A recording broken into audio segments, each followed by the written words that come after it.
Assalamualaikum warahmatullahi wabarakatuh. Halo semuanya, apa kabar? Semoga Anda baik-baik saja.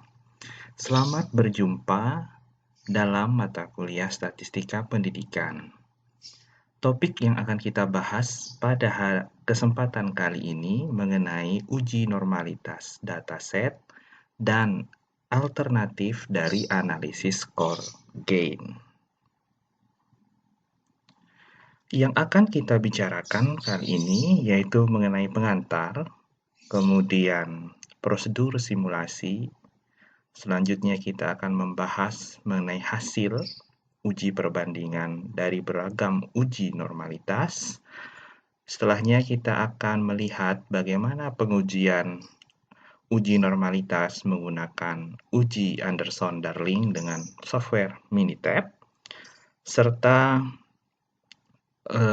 bagaimana gain score analisis muncul sebagai sebuah alternatif, dan terakhir kita akan membahas mengenai batasan dari normalized gain.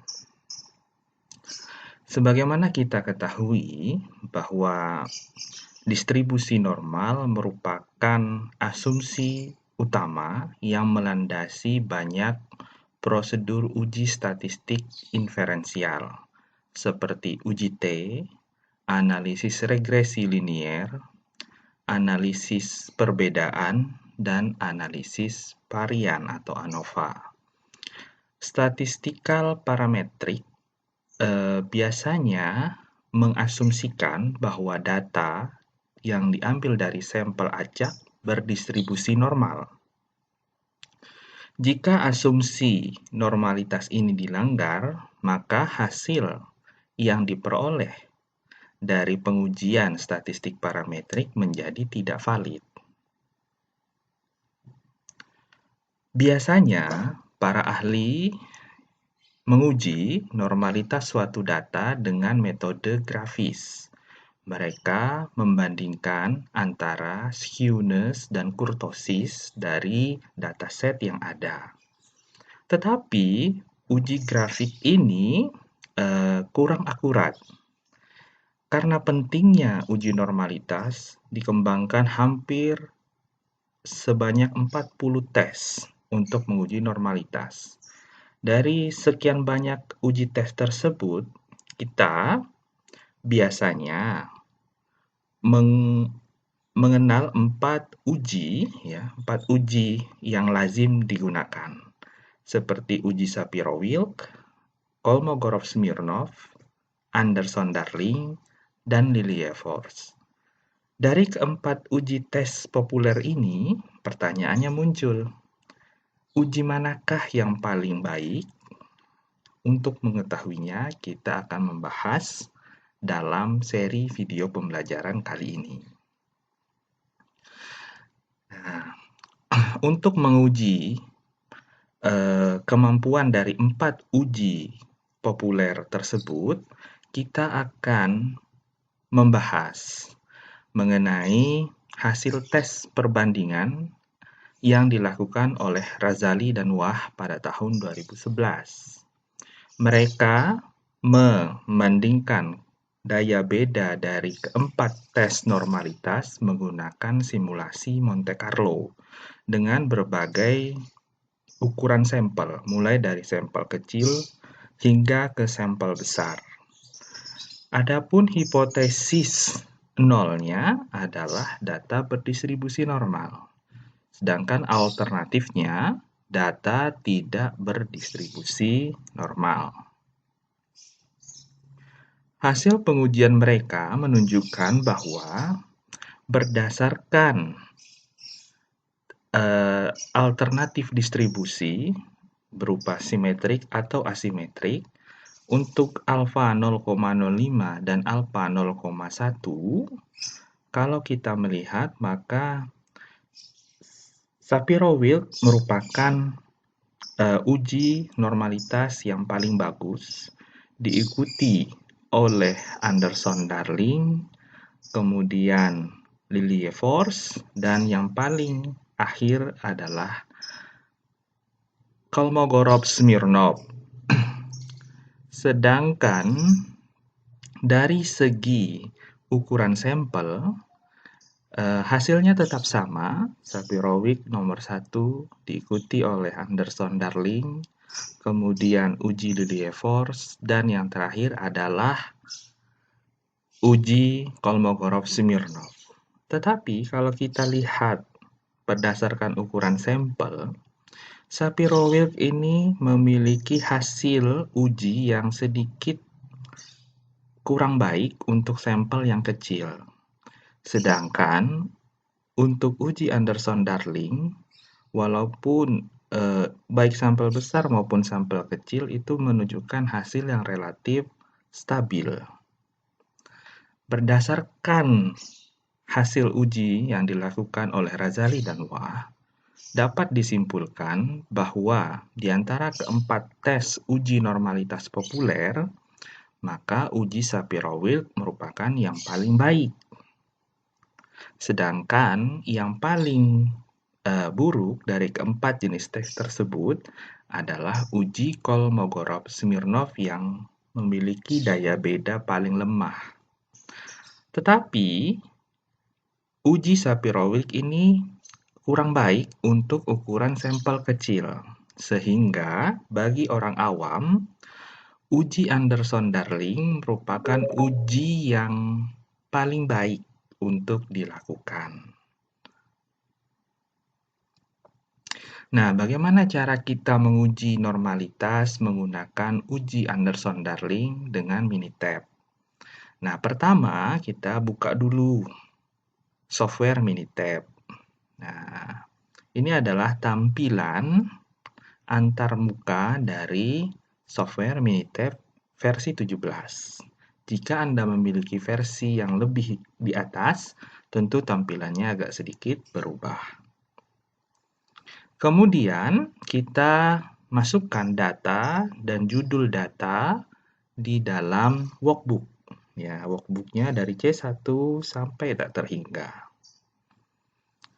Nah, setelah kita meng-enter sampel, judul, dan data, kemudian kita klik menu graph, kemudian kita klik probability plot. Kemudian kita pilih single, kemudian kita klik OK. Setelahnya kita pilih sampel, karena di sini saya memiliki 3 sampel, 3 dataset, yaitu sampel kecil, sampel moderate, dan sampel besar. Misalkan saya pilih sampel kecil. Kemudian saya klik OK. Maka kita akan melihat hasilnya, hasil probability plot untuk alfa 0,05 atau 95%. Hasilnya seperti ini. Kita melihat di sini adalah nilai Anderson-Darling yaitu 0,127, sedangkan p-value-nya adalah 0,975. H0 data berdistribusi normal. H0 kita terima jika nilai p-value lebih dari 0,05. Begitu juga untuk sampel moderat dan untuk sampel besar, yaitu sampel besar ini ukurannya di atas dari 100 ya, 100 dan seterusnya. Nah, sekarang kita akan membahas kemunculan analisis gain score sebagai sebuah alternatif. Kita ketahui bahwa tujuan umum, tujuan standar dari pendidikan adalah untuk mengevaluasi kemampuan individu, kemampuan siswa terhadap suatu skill tertentu atau suatu pengetahuan pada populasi yang sama. Jelas ini melanggar salah satu asumsi dasar dalam statistik, yaitu bukan berasal dari populasi, tapi berasal dari sampel. Dalam penelitian kependidikan, biasanya kita lebih tertarik untuk mengukur keefektifan dari proses pembelajaran pada periode yang pendek. Nah, sehingga hal ini tentu menjadi sebuah kesulitan tersendiri jika kita ingin mengevaluasi menggunakan uji statistik parametrik. Nah, sehingga dalam komunitas riset pendidikan fisika, biasanya digunakan pre-post test untuk mengevaluasi keefektifan relatif dari pembelajaran. Nah, sehingga dari sini muncul sebuah rasio antara skor yang diperoleh dari post dan pretest, serta skor maksimum dari nilai tes tersebut. Sehingga dengan menggunakan indeks ini, kita tidak perlu khawatir terkait pemenuhan asumsi-asumsi dasar dalam statistik inferensial, seperti normalitas atau homogenitas kelompok data. Kita mengetahui bahwa analisis score gain itu konsep yang sudah lama ada. Konsep ini muncul pertama kali dikemukakan oleh Hovland dan kawan-kawan pada tahun 1949. Mereka menyebutnya sebagai indeks keefektifan. Kemudian konsep ini direkonseptualisasi kembali oleh Gary pada tahun 1972. Dia menyebutnya sebagai gap closing parameter. Dan yang terakhir, pada tahun 1998, Heck mereformulasi kembali dan menyebut formula ini sebagai gain ternormalisasi atau normalized gain. Normalized gain didefinisikan sebagai persentase dari gain terhadap gain maksimum. Nah, gain itu adalah persen skor, ya, persen skor dari skor akhir dikurangi skor awal per dalam kurung skor maksimum dikurangi skor awal. Nah, di sini dia menginterpretasikan bahwa gain tinggi jika koefisien normalized gain-nya itu lebih dari sama dengan 0,7. Gain medium atau sedang itu jika berada lebih dari 0,3 dan kurang dari 0,7. Sedangkan gain rendah jika normalized gain-nya kurang dari 0,3. Walaupun uji normalized gain ini populer, normalized gain ini tidak luput dari kelemahan. Kelemahan dari normalized gain diantaranya adalah selalu mengasumsikan nilai post-test lebih tinggi dari nilai pretest. Padahal dari segi teori kemungkinan atau probabilitas, bisa saja seorang anak mengalami nilai post-test yang lebih rendah dari pretest. Jika seorang siswa memperoleh skor sempurna pada pretest, kemudian hasil post-testnya lebih rendah, maka dia akan memperoleh normalized gain tak terhingga tapi negatif. Dan ini tidak ada dalam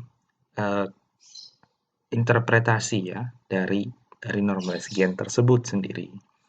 Kemudian seringkali diasumsikan bahwa nilai normalized gain yang lebih besar itu mengindikasikan pembelajarannya lebih efektif tanpa mempertimbangkan adanya faktor loss yang mungkin terjadi, dalam artian pretest lebih kecil dari post-test. Nah, ini selalu asumsinya demikian. Padahal bisa saja post-test lebih kecil dari pretest. Selain itu, pretest dan post-test haruslah sama atau hampir identik untuk melakukan pengukuran normalized gain. Sehingga jika melakukan uji post-test dan pretest dengan pertanyaan yang berbeda, maka tidak dapat diukur menggunakan normalized gain. Nah, apa yang akan kita pelajari untuk minggu depan? Untuk minggu depan kita akan mempelajari bagaimana keakuratan normalized gain jika soal tesnya berbentuk pilihan ganda yang memungkinkan adanya faktor menebak yang dilakukan oleh siswa. Kita akan membahas dari hasil studi yang dilakukan oleh Stewart dan Stewart tahun 2010. Kemudian, kita juga akan membahas mengenai normalized change, yaitu sebuah usulan perbaikan dari kelemahan-kelemahan normalized gain yang diusulkan oleh Marx dan Cumming pada tahun 2007. Serta kita juga akan mendiskusikan mengenai normalized loss, yaitu yang semula diabaikan oleh normalized gain, yaitu faktor loss. Nah, ini kita akan membahas minggu depan tentang normalized loss yang diusulkan oleh Delwo tahun 2010 serta oleh Miller dan kawan-kawan tahun 2011. Demikian pembelajaran seri statistik pendidikan pada kali ini. Sampai jumpa di materi berikutnya. Have a nice day. Wassalamualaikum warahmatullahi wabarakatuh.